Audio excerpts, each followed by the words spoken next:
নমস্কার। নমস্কার। আজকে আমরা আবার নাটকের আড্ডাতে এসেছি। আজকে আমার সাথে আছে আমার প্রিয় বন্ধু এবং বিশিষ্ট কবি, নাট্যকার সিদ্ধিনাথ চট্টোপাধ্যায়। আজকে আমরা মূলত মানে কোনখান থেকে, কোন জায়গা থেকে আমাদের শুরু এবং কিভাবে এটার উৎপত্তি হলো, কিভাবে আমরা নাটকের জগতে এলাম এবং কিভাবে আমরা আজ পর্যন্ত এই নিয়ে আছি, হ্যাঁ, এই শিল্প জগতের সঙ্গে যুক্ত হলাম আর কি, সেই বিষয়ে আমরা আজকে আলোচনাটা করব, আড্ডা করব আর কি। তো আচ্ছা সিদ্ধিনাথ, তোমার তোমার এখন কত বয়স? বয়স তো 60 পেরিয়ে 64 মত কাছাকাছি। 64 বছর। আচ্ছা, এই 64 বছর ধরে তুমি এই শিল্প সংস্কৃতি এগুলোর সাথে যুক্ত আছো? মোটামুটি ছোটবেলায় একটা ঘরের পরিবেশ ছিল।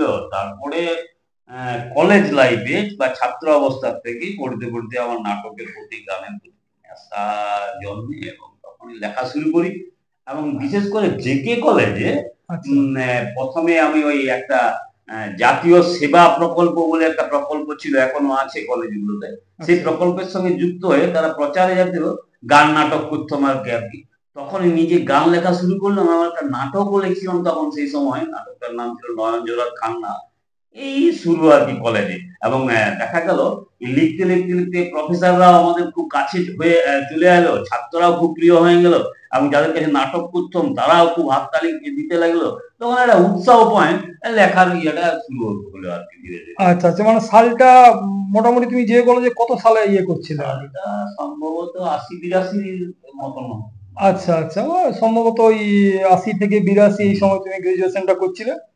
আচ্ছা, আমার মনে আছে পরে তো আমরা 83 84 আমি যখন যে কলেজে পড়ি আর কি, ওখান থেকে গ্রাজুয়েশন করেছি, তখন মহান্তি বাবু এই সকল বিষয়ে বেশ উৎসাহী ছিলেন আর কি, আমি যেটুকু দেখেছি আর কি।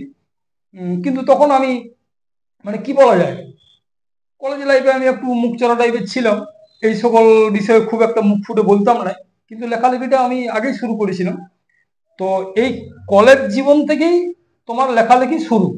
কলেজ জীবন থেকে আমার লেখালেখি শুরু এবং আমার এখনো মনে আছে, তুমি তখন মনে হয় কলেজে পড়তে, আমিও কলেজ থেকে পরে লাস্ট ইয়ারে পড়ছি মনে হয়, সেই সময়টা তোমার সঙ্গে হঠাৎ দেখা যে আমার বাড়ি খড়দাতে, তুমি একটা কবিতা দেখালে আমার। আচ্ছা হ্যাঁ, আচ্ছা।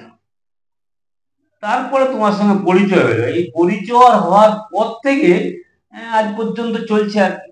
হ্যাঁ তো হ্যাঁ, কলেজ থেকেই শুরু আর কি। কলেজ থেকে শুরু, তখন সোশ্যাল কবিতা লেখা, হ্যাঁ, মানে যেটা মনে এনএসএস ক্যাম্প, এনএসএস নিয়ে এনএসএস ক্যাম্প। গাছ লাগানো বা ইত্যাদি, পরিষ্কার পরিচ্ছন্নতা ইত্যাদি, মানে আর কি ওই পরিবেশ ইয়ের উপরে, মানে এইটা এইটা দিয়ে শুরু, শুরু এটা দিয়ে শুরু। অ্যাওয়ারনেস এর উপরে আচ্ছা আচ্ছা আচ্ছা। তারপরে তারপরে আমার সাথে যোগাযোগ হলো, যোগাযোগ হওয়ার পরে আমি যেটুকু মানে পরবর্তী ক্ষেত্রে ওই যোগাযোগের পরে আমি যেটুকু শুনলাম আর কি, যে তারপরে মনে হচ্ছে যে বোধহয় গণনাট্য আইপিটিএ বা গণ আন্দোলনের সঙ্গে তুমি যুক্ত হয়ে। ব্যাপারটা হচ্ছে ছাত্র অবস্থা থেকেই আমরা গণ আন্দোলনের সঙ্গে যুক্ত হই। তখন পরিবেশ পরিবেশ পরিকাঠামো বা আমরা যেখানে বাস করতাম সেখানে একটা তৈরি হয়ে গেছিল। ছাত্র অবস্থা থেকে গণ আন্দোলনের সঙ্গে যুক্ত হয়ে আমার কিন্তু ওই মিছিলে মিটিং এ আবৃত্তি গান এইগুলাই পছন্দ হইতো, মানে করতাম আর কি। এই করতে করতে আমার শিল্প জীবনে আসা। তার পরবর্তীকালে দেখা গেল পুরুলিয়াতে তখন আইপিটি শুরুটা হচ্ছে। আহ, তাকে তোমার সঙ্গে পরিচয় হয়ে গেছে। এখানে একটা ছোট্ট সংগঠন ছিল আর কি, কি নাম, নবারুণ। নবারুণ। নবারুণ সংগঠন তখন আইপিটি হয়, নবারুণ, নবারুণ নাট্য সংস্থা। তারা ওই মানে গান তানও করতো, মিছিলে হ্যাঁ। গান টান করতো। আমরা ওইটাকে আশ্রয় করে আর কি একটা সাংস্কৃতিক পরিমণ্ডল প্রথম শুরু করি। হ্যাঁ হ্যাঁ, মানে ওই তখন বোধহয় জেলা পরিষদের মেম্বার ছিলেন রামকিঙ্কর মাহাতো। রামকিঙ্কর মাহাতো, হ্যাঁ, ওইটাতে শিবদা, শিবদাস মন্ডল, শিবদাস মন্ডল, মদন দা, ভীমদা, ভীমদা, সাহাবান। সাহাবান। এবং ভীমদা তো পরবর্তী ক্ষেত্রে আমাদের সঙ্গে অঙ্গাঙ্গি ভাবে জড়িত এবং আজ পর্যন্ত আমাদের সঙ্গে যুক্ত আছে। এখনো আছে। এবং ওর লাইব্রেরিতেই বলা যায় যে আমাদের রিহার্সেল, গানের রিহার্সেল, নাটকের রিহার্সেল, এবং পরবর্তী ক্ষেত্রে আমরা দুজন আলোচনা করে একটা নাটকের টিম আমরা খাড়া করলাম আর কি। নাটকের ঠিক খারাপ করলো এবং পরিষ্কার মনে আছে আমরা আমরা আইপিটি এর পুরুলিয়া জেলার গণনাট্যের প্রথম সম্মেলন হয়েছিল মনে হয় আদ্রাতে এবং আদ্রাতে ওই নিগমনগর স্কুলে মনে হয় হয়েছিল। তো সেইখানে আমরা দুজনাই ডেলিগেট ছিলাম প্রথম। আমিও ছিলাম। আমার মনে পড়ে তখন আমি আবৃত্তি করেছিলাম, মোহিনীদা ছিলেন, বাসুদেব মন্ডল রাজ্য থেকে এসেছিলেন।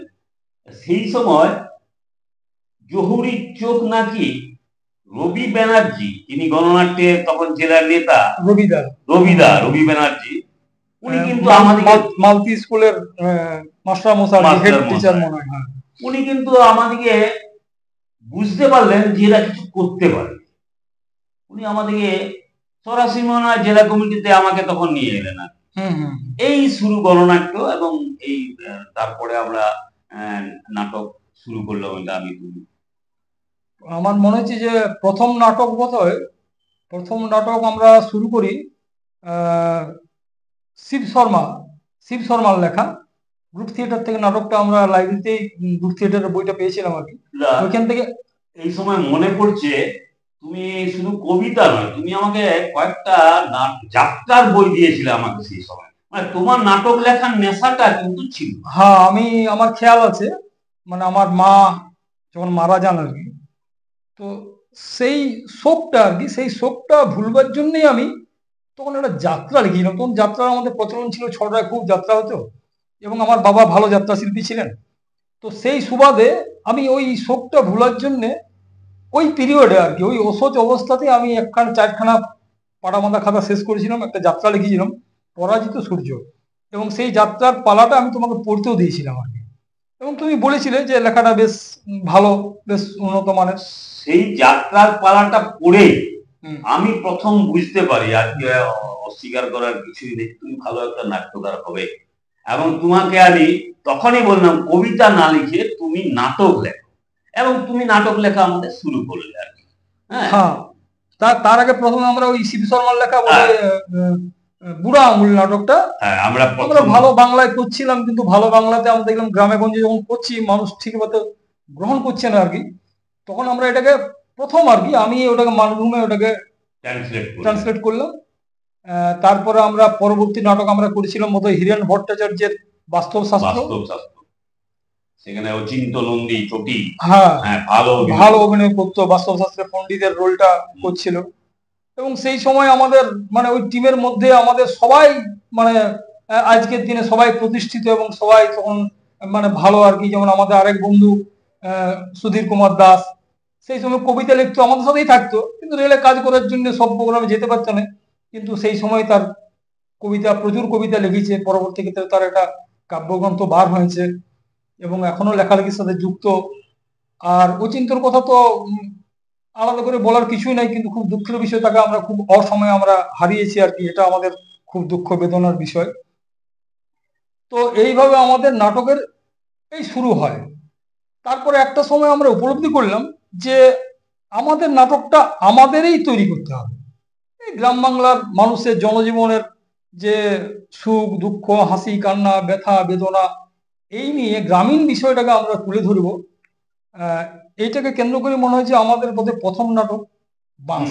কিছুটা জনগণের কিছুটা সেই সময়ের সামাজিক তাগিদে, এবং যেহেতু নাটক ফাটক বেশ পাওয়া যাচ্ছে না, এইটাতে আমরা নাট্যকার হতে শুরু করলাম আর কি। তখন আমার এদিকে কি এসব জানে না, নিজের তাগিদে শুরু করলাম। তুমি প্রথম নাটকটা লিখতে বাস।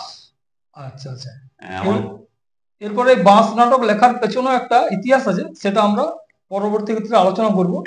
আজকে এইখানের আড্ডাটা এই পর্যন্তই রাখছি। পরবর্তী আড্ডা আবার আমরা ওই বাস নাটকে ফিরে যাব। নমস্কার।